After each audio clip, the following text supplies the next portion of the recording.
Duke shocked everyone last year, going 9-3 in the regular season in just their first year under Manny Diaz. But now, entering 2025, no one is sleeping on the Blue Devils. They've had a fantastic stretch of season dating back to Mike Elko, now with Manny Diaz.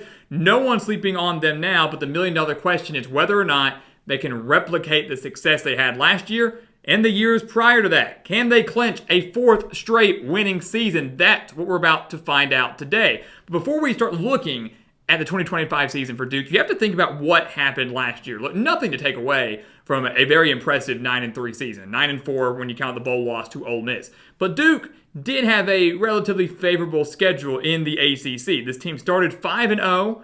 They were actually started 6-1, if you want to go a little further than that. Their only losses of the season came to Georgia Tech by 10, to SMU by 1 point in overtime when they won the turnover battle by 6.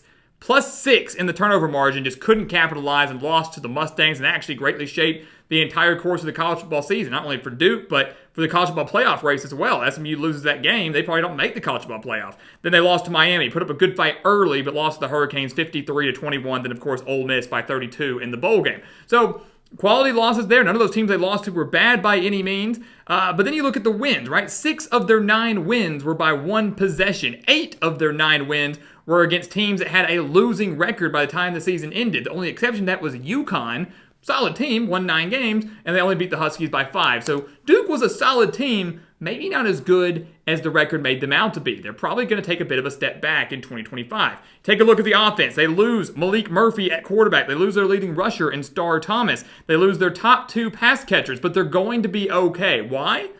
Because they add a phenomenal transfer quarterback in Darian Mensah, transferring in from Tulane. Last year, with a freshman, threw for over 2,700 yards, 22 touchdowns, completed 66% of his passes. So really, really good pickup. Duke threw quite a bit of money at him to get him away from Tulane. And I think it's going to be a phenomenal pickup for this offense. So he comes in to engineer everything. Their running back, Jaquez Moore, is back. He was injured last year, but in 2022 and 2023 was phenomenal, rushing for over 1,100 yards in that time. They also bring in return Peyton Jones, and they bring in Anderson Castle as well, running back from Appalachian State. So a talented quarterback in Mensah who does have some dual threat capability, a trio of running backs to work for, and then their wide receivers, Quayshawn Brown and Samir Higgins both return. They add Andrell Anthony in from Oklahoma, and 4 starters are back on the offensive line after giving up just 12 sacks in all of 2024. So this Duke offense, despite losing as many guys they did from last year, arguably could be even better this year. They only averaged 26.3 points per game, only mustered 92 rushing yards per game. All of their offensive stats could increase in 2025. Defensively, we know Manny Diaz is a defensive-minded coach. They put up good stats again last year, 5.5 points, though, worse than the year before. So they only gave up 24.5 points per game. That was actually a little bit worse than what they did in 2023. 7 starters are now back for them, though. They do lose their top 3 tacklers from last year. The key for Duke this year, and really the key for them last year, was stopping the run. The Blue Devils allowed 150 rushing yards per game. They allowed at least 126 rushing yards in all 4 of their losses. So that was a common theme. They could not stop the run. They can stop the run a little bit better this year. Maybe it could translate to more wins. They got a lot of guys coming back. Wesley Williams back on the defensive line. 7.5 sacks last year for the Blue Devils. Vincent Anthony at defensive end had 5 sacks last year. Aaron Hall had 3.5 sacks. All those guys are back on the defensive line. 3 guys combining for 16 of the 43 sacks that Duke had last year, all back up front on the defensive line. That's really, really good. Maybe an underrated unit in the entire ACC. People aren't talking nearly enough about it. Their linebacker, Trey Freeman, returns. He was 5th on the team in tackles last year. Secondary looks really good. Interception leader Terry Moore returns, had 4 picks last year. Chandler Rivers had 3 picks last year. He's back. And they add Caleb Weaver, a great pickup from Sam Houston. First team Conference USA, 97 tackles, 4 picks. Fantastic year for the Bearcats. So Duke's defense, looking good. The offense, a lot of promise. The schedule, a little bit tougher than last year. I will tell you right now, they will beat Elon. They are 1-0. And then I think they lose to Illinois to be 1-1. The Illinois game is interesting, going to be a defensive battle. The Fighting Illini stingy defense last year could be even stronger this year. This Duke defense looking to be pretty solid. The first meeting between Illinois and Duke feels like a basketball matchup. First meeting between them in football, though, since 1965. But at the end of the day, despite Duke having home field advantage, I think Illinois' offense is a little bit better. I really like Luke Altmaier. They've got a loaded offensive line. Their skill positions are really solid. Illinois, to me, from top to bottom, is the better team. They're the more experienced team, and they can overcome this home field advantage that Duke will have. So Duke will lose. They're 1-1. And then you got the road game at Tulane. The Darian Mensah reunion game. Not a revenge game because, I mean, he wasn't forced out of Tulane. He chose to leave, so I wouldn't really call it a revenge game. But Darian Mensah now traveling back to where he played last year against his former team. Really, it's a Tulane revenge game. Tulane's going to want revenge after seeing their quarterback go to Duke. But at the end of the day, I'm going to pick the Blue Devils here. And here's why. To me, this is going to be very similar to the Illinois game. A very fun defensive battle. Both these teams going to have really, really good defenses. But Tulane's offense has major question marks. Who's going to be their quarterback? Are they going to plan out well? Whoever it is, probably not going to put up numbers or play as well as Darian Mensah did. They lose Mekhi Hughes, who rushed for over 1,400 yards last year at running back. So that's a huge loss. They lose their top 5 pass catchers and tons on the offensive line. So Tulane, major questions on offense, going up against this pretty strong Duke defense. Duke, to me, owns the offensive advantage. The defense is similar to that of Tulane's. One could argue it's better. And again, I think Duke overcomes the road advantage here, the home field advantage that Tulane will have. So 2-1 for Duke with a big win over Tulane. They're going to be a good team, a force to be reckoned with in the American. And now they enter the bulk of conference play. They take on NC State, who they beat by 10 points last year. Duke only mustered 276 yards of offense. But they held NC State to 268 and held the Wolfpack to 1 touchdown in 6 red zone trips. Think about that. 1 touchdown, 6 red zone trips. That Duke defense doing their job, and they'll do it again now at home against an NC State team that will bounce back. Went 6-7 last year, a very uncharacteristic season for Dave Doeren. But the Blue Devils have won 4 of the last 5. While I do like NC State's offense, while I do like the defense and all the transfers they bring in, this is in week 4 of the season. How quickly will these transfers gel for the Wolfpack? This game was later in the year, and maybe if it was at NC State, I might side with the Wolfpack. But I think NC State's still going to be working out some kinks on both sides of the ball, trying to build chemistry on both sides of the ball. I think Duke's going to have a little bit more than that because outside of Darian Mensah, most of this unit stays intact. There's a lot of returning talent for Duke. Not too many major transfers like NC State's going to have, especially on defense. So give me the Blue Devils to win this game in a very close one. They are 3-1 going on the road to Syracuse, who will not be anything like they were last year. The Orange winning 10 games with one of the best offenses in the country. A lot of those guys that contributed to that, namely their quarterback Kyle McCord, are gone. So how quickly will Syracuse transition with a new quarterback in Steve Angeli? They've got a very underrated core of wide receivers that people are not talking about. A lot of transfers coming in for Syracuse that are going to be dangerous. And the defense has 6 back and actually should take a step forward. The offense was so good that it overshadowed how bad that Syracuse defense was. They should improve quite a bit this year. So much that I think they beat Duke. I do think Syracuse wins this game at the Carrier Dome. I think Steve Angeli can be the real deal for Syracuse. Not put up Kyle McCord-like numbers, but he's never gotten a fair shake during his time at Notre Dame. Never could win that starting job. Think he's got a lot of talent. Think he's going to do well with Syracuse in this offense, especially with those receivers that we talked about.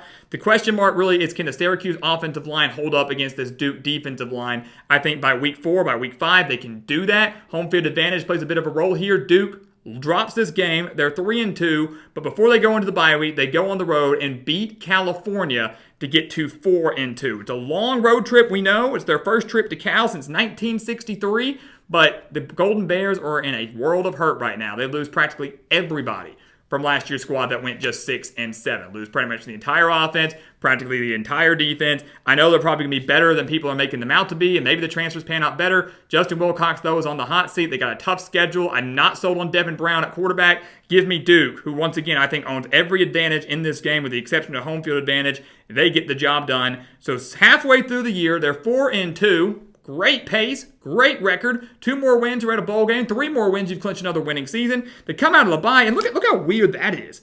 Bye week, game, bye week. If I was Duke, I wouldn't be thrilled with that. I mean, 2 bye weeks in 3 weeks. I mean, you can say they'll be well rested. That's one thing. But not very great timing for those 2 bye weeks this year. So coming out of the first bye, they play Georgia Tech, who they lost to by 10 last year. Got torched on the ground, allowed 245 rushing yards. That's par for the course with this Georgia Tech offense. Haynes King, a dangerous dual threat quarterback. Jamal Haynes at running back, almost rushed for 1,000 yards last year. This Yellow Jackets team, is a true contender in the ACC this year, and that's why we're picking Georgia Tech to win this game. I think they own the edge on offense. The defense was not that bad last year. Going to be even better this year with 7 starters returning. I think they can come on the road and take down this Duke team that, again, offensively, I just don't think can hang with the Yellow Jackets. If Haynes King can stay healthy, watch out for Georgia Tech, who not only is an ACC title contender, but a playoff dark horse. Duke, I don't think, is able to stop the run against the Yellow Jackets, unlike they were last year. Georgia Tech gets the win. They come out of another bye week. They lose to Clemson because this is the best team in the ACC. On the road at Clemson, their first trip to Death Valley in 7 years, but the Tigers simply too good on both sides of the ball. To me, they are a true national title contender. They will drop that game in Death Valley. So after a 4-2 start, they're 4-4. They've got to find a way to win 2 more games just to get to the postseason. But the schedule over the final 4 weeks, not too bad. UConn, Virginia, North Carolina, Wake Forest, not too bad. Now I'm going to tell you right now, they will win their next 2. So they have clinched another bowl game. I think they will beat UConn. It will be close. They allowed 179 rushing yards to the Huskies last year, only won by 5. And this UConn team, arguably for some, is stronger than they were last season. But I still just can't pick UConn to beat those Power 4 opponents just yet. They lost to Duke last year. They lost to Syracuse. Played everybody pretty close. I think it's close again. They did beat North Carolina in the bowl game, but I think they fall short. So Duke gets their 5th win, and I do think they beat Virginia at home. This is Tony Elliott's best squad at Virginia. There is no denying that. And Chandler Morris is the real deal at quarterback. They've got 8 starters back on defense. There's no denying that. But Virginia gave up over 260 passing yards per game last year. Had they improved their secondary? That's the million-dollar question. Darian Mensah, I think, has a day against this Virginia defense. Chandler Morris has himself a decent day against this Duke secondary. But I think Duke owns the secondary advantage. They've got home field advantage. They get the win. 6-4, back to another bowl game. They go on the road to North Carolina, a big basketball matchup, but even more intriguing on the football field this year because, of course, North Carolina, led by the legendary head coach Bill Belichick. Can't wait to predict North Carolina. That video coming your way here in just a few days. North Carolina is an odd team to predict because everybody's going to put maybe too much faith in Belichick. He's not going to do it all by himself, but they do have a talented team. Gio Lopez transfers in from South Alabama. Dangerous dual-threat quarterback there. The defense going to be very, very stingy. Duke did beat UNC last year 21-20, snapping a 5-game losing streak in the series, but they have not won in Chapel Hill since 2017. That streak does continue. Duke drops the game to the Tar Heels, but rounds out the year with a win at home over Wake Forest, who they beat 23-17 last year on the final play of the game. Malik Murphy delivering a 39-yard strike as time expired to win by 6.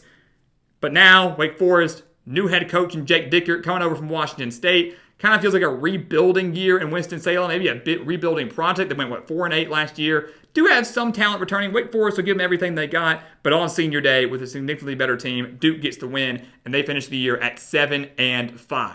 That, to me, is a solid season. Yes, it is a step back from last year. 9-3 last year in the regular season. We've got them pegged at 7-5 now. But all things considered, considering having a brand new quarterback, considering that they're facing to me, a tougher schedule than they did last year, considering, again, Duke was very fortunate last year. 6 of their 9 wins by 1 possession.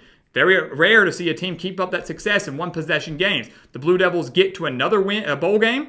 They get another winning season, their 4th straight winning season, and a shot at 8 wins. Manny Diaz continuing to do phenomenal things with this Blue Devils program. And maybe, just maybe, we can start talking about Duke not just being a basketball school. Maybe that's too far, but Duke doing very great things on the gridiron.